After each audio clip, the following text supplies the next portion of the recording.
So in true Nintendo fashion, Nintendo came out of left field and released this. The new Nintendo 2DS XL. What a mouthful. And Nintendo really needs to work on their naming scheme. It's basically a 3DS XL without the 3D. And it has the clamshell design again. So it's basically the evolution of the DSi without the 3D. It's literally between a DS and a 3DS, so the 2DS name makes even more sense once again. Nobody saw this coming. Not a revision to a 3DS this late into the 3DS cycle and so soon after the Switch's release. Honestly, it caught me by surprise and I was like, what is this? It looks super sexy though, but just like, what are you doing, Nintendo? What are you doing? Why are you putting a new DS out on the market? And now another conversation that's happening today. So now we've all kind of processed it. We're all like, wow, this is some nice imagery. These look cool. Many of us, I doubt, will even pick it up because, let's face it, if you're watching this channel, if you're like me, you're probably more so the hardcore audience, which means you've probably already bought a Switch. You're probably going to buy a Switch later this year, and you've probably had a 3DS for who knows how long. So to buy a new DS this late into the cycle maybe doesn't make so much sense. But anyway, the discussion for today is this smart?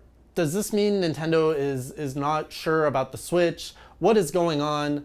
How does this make any business sense? Is the Switch doomed? Which is that is absolutely ridiculous. And that's just kind of the general sense I'm getting from my social media today is a lot of people are either seeing this in a positive light saying, yeah, the DS has tons of life in it, which is my view, and that's what I'm going to argue today. And then the others are saying, oh, they totally didn't believe in the Switch, or this is a sign that they weren't ready for the Switch's success, or I really don't know what the counter argument is so much because I don't really pay attention that much to those comments. But anyway, let's have a discussion today on why the new 2DS XL makes sense. So the first thing, the DS and the Switch don't compete against each other. They are two separate devices, and I firmly believe that. The only thing that they have in common is that they are consoles that you take on the go. They are devices, gaming devices that you take on the go. Now, in my opinion, I find that the DS market, now that the Switch exists, is geared more towards a younger audience, whereas the Switch is geared more towards an adult audience or like someone in my demographic. And that's actually more so the truth now. There was actually a report released this week which said the majority of Switch buyers are males in the age group of, I think, 24 to 32 or something like that. So what am I? I'm 31 now, so I fall right in that. And you look at the Switch, and it's a very sophisticated piece of technology. You know, it doesn't look kiddie. It doesn't look, well, it does look fragile, I guess. That's why it looks so slick. But the DS, that stuff, you can, like, I don't know if you have a 2DS or maybe even your 3DS, you can put that in your pocket, you can throw it anywhere. It's made of Nintendium, so it's not going to be breaking. And the fact that the 2DS has the clamshell design, even better for the go. One thing that's kind of, you know, not so efficient with the Switch is the screen is exposed at all times, meaning you need a screen protector and you need a case to protect that screen if you want to take it with you on the go. Now this new, oh man, I hate the naming scheme. This new 2DS XL has that really slick clam design. It looks like it's a lot slimmer. It kind of looks like a hybrid between a 3DS and a phone, and it looks like a very sexy piece of technology. So if you can, I would feel way more comfortable giving that to a child and saying it like this is what you're going to game on, because they're not going to be messing up the screen. That stuff's closed. So that's one major difference between the DS and the Switch. Of course, safe to say that the DS has, you know, the lower resolution, whereas the Switch is more of your console experience on the go. That's pretty obvious, the difference there. Another major difference between the two pieces of technology is the DS uses dual screen gameplay, whereas the Switch is mono screen gameplay. So I mean, I could go all day about the differences between the Switch and the DS, but I really believe, and I think you can see, that both of these gaming devices are so unique in their own way that they don't directly compete with each other.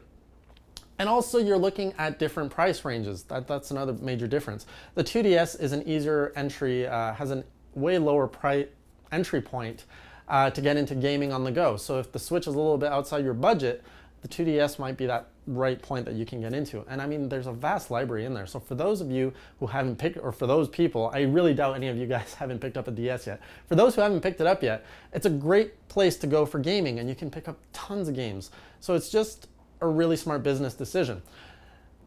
And to further defend that point, I'm going to throw up a chart here. These are quarterly sales of the 3DS lineup. This includes the 3DS, the small, the XL, the new 3DS, the 2DS, all of that.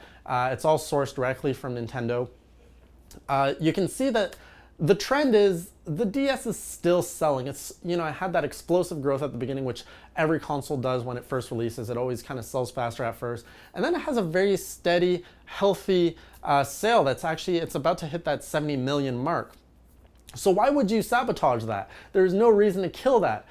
Just because the Switch is out. The Switch right now is what? Just under 2 million units sold. That does not compare to the behemoth you have here of 70 million units. You put out a game on the 2DS today, 70 million people can buy that. You put a game out on the Switch right now, your maximum unit sales is going to be 2 million.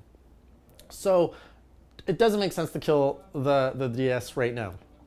Now another chart I want you guys to look at, because you might say, well, it's the end of the life cycle. The DS, sure, the DS might have a healthy library, but you can just sell whatever's left in the 3DS stock and don't have to release a whole new piece of hardware. And I will say, no. Releasing a new piece of hardware is very smart right now in the DS lineup, because every time you release a new piece of hardware in the DS lineup, you always get a boost in sales. So when the new 3DS came out, the sales were slouching in Japan, and then the new 3DS came out, and boom, sales picked up again. It keeps that momentum going. And if you look at the sales of the DS lineup, which I'll show here, so this is the total units moved every quarter, so that's a 3-month period. Obviously, sales always peak in Q4. That's the holiday season. That's where the bulk of the buy is made. However, if you look at the last few quarters, excluding Q4, you can see that the DS usually sells roughly 1 million units every quarter, and it hasn't really shrunk that much in the last 2 years. And even look at the last, I believe, the last 2 or 3 holiday seasons. Sure, it's lower than the initial rise of the DS, but it's still selling some healthy units. And if you look at this trend, I really expect this holiday season to still be a very healthy season for the DS. So for Nintendo to put out a new piece of hardware like this that's updated and has all the best features of the DS all rolled into one, it has the clamshell design, has that durability, has the lower price point because they tossed out 3D. This is a very excellent product to get into if you don't have that DS. And let's not forget that we just had a Nintendo Direct, what was it, a few weeks ago, and 10 minutes of that Direct, 1/3 of that Direct was dedicated to showing new 3DS games coming out over the next year, well into 2018. So this is actually a perfect point to capitalize on the success of the 3DS, continue sales, continue getting more money into the company while the Switch is building its market. The Switch right now is a hot item. It's doing very well. We're seeing really good reports coming in of the Switch. It's one of the fastest selling consoles of all time for Nintendo. I forget which one's the top, but it's up there. But still, the Switch needs time. It has a very excellent strategy right now. It has a very right at the door. It's doing very well. Has a very good software lineup. Very spaced out well. Nintendo is playing the Switch really well, but it needs time. It needs a good year to a year and a half to ramp up to that 10 million, 20 million user base, so that they can start pushing software on those consoles that will really make up some big profits. But right now, their bread and butter is the 2DS. As much as you and I probably don't like that, you and I have probably played all the 3DS games we want. We are in love with the Switch. We love taking the Switch on the go, and we just want all of those 3DS games to come to the Switch. I'm with you. I'm over the DS, and I'm ready to move on the Switch. Bring all the games, bring Pokemon, bring everything to the Switch, because that is where I want to do my gaming. But from the business side, from Nintendo's business strategy, the new 2DS XL is really smart. They're playing it very well. The timing is really good, and I love that they didn't make a big deal out of it, because the Switch right now is kind of, it's making its entry, and they're just like, oh, by the way, here's a new DS. Pick it up if you're not into it yet. Or if the Switch is too much, it keeps that Nintendo brand. So if people are like, am I gonna go for the PlayStation 4, the Switch? Everything's kind of expensive right now. Oh, cool! I can get a gaming device that's only what is it? It's $200 US. So that's like half the price of all these other consoles. Wow, I have all these other games and I can have fun with that. And I don't, this is from the user that doesn't really care, let's say, about online play or HD graphics and all that. And yeah, the DS is it's the only gaming device in that space. Like the Vita doesn't even really compete that well. The Vita's dead. We're not even gonna talk about the Vita. The Vita's dead. So all that to say, the new 2DS XL is smart play from Nintendo, came out of left field. This is one thing I'm always going to tell you guys about Nintendo. You cannot guess what Nintendo is going to do next. It's impossible. The NES Mini? Didn't see it. Discontinuing? What are you doing, Nintendo? Oh, now there might be an SNES Mini? No, because that would be predictable. Nintendo doesn't do what's predictable. Remember when the 2DS dropped? Nobody saw that coming. Remember when the Switch dropped? Oh, Nintendo's not going to do a hybrid? That's kind of crazy. Boom, hybrid. So this is what's so fun about following this company, because they just do whatever they want. And you can't like just put dots on a chart and be like, okay, Nintendo has been doing this, they're going to be here next. No, they're just always they're all over the place. And it works. They've been in business for over 100 years. And this is how you stay fresh, relevant, and not to say they don't have their shortcomings. That's for another video. But yeah, I think the new 2DS XL is good. And this is definitely not a sign of troubles for the Switch, or like I'm not concerned for the Switch. These are two separate products with two very distinct visions, strategies, and you'll see. Nintendo's going to be doing some good stuff here. But what do I know? Lapine Gate that shit, and I'll see you guys next time.